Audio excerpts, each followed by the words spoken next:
Hey everybody, the following is an excerpt from the monthly Rahdo Roundup, and if you'd like to see the rest of the roundup, you can hit that eye up in the top right corner of the screen, or if you'd like to know more about the game, you can follow the link down in the show notes.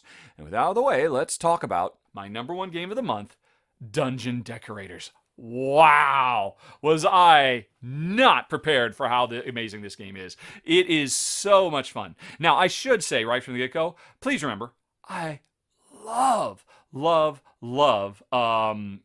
tile laying. Tile laying is one of my favorite gameplay mechanisms. Ever since the first time I played Carcassonne, I fell so hard in love with the basic idea just because you create something. There's something real, tangible. You feel like you've accomplished things at the end of the game because of what you've actually built for yourself. Now, unlike Carcassonne, this is a game where we're each doing our own separate tile laying adventure, which I definitely prefer. And what we're trying to do is be dungeon architects and decorators at the same time, trying to design the perfect dungeon for our clients. Every time you play the game, you start out by drawing 3 random overlords who have very specific needs of what they want to see in the dungeon designs that we are going to be making as we do our Carcassonne-esque tiling. And everybody's competing to hit all 3 of these metrics. But on top of that, we've got a whole handful of goal cards.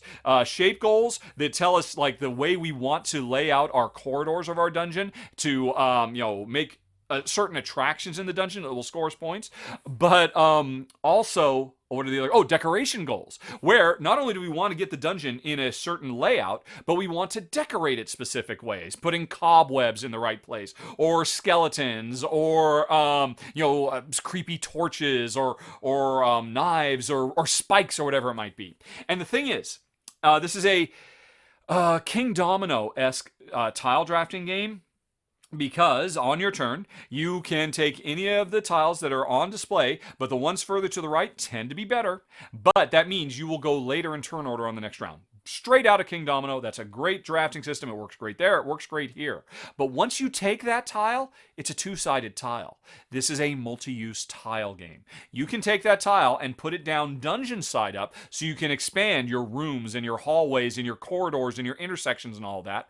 Or you can put it decoration side up so you can decorate all those rooms and hallways and intersections and all of that.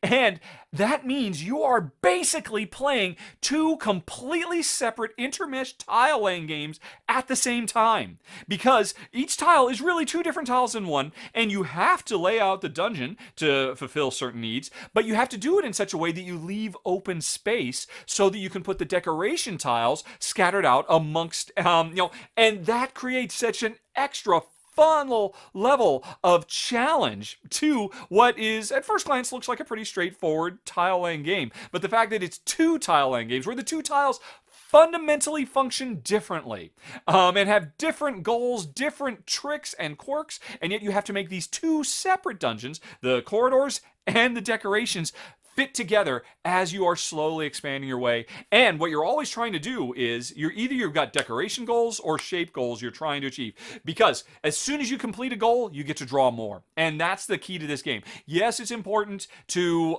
make sure the big overbosses are happy and you compete on those, but the main thing is you are trying to build as fast as you can to complete your objectives, to be able to score points so you can draw more, and while still making that work within the confines of the big picture.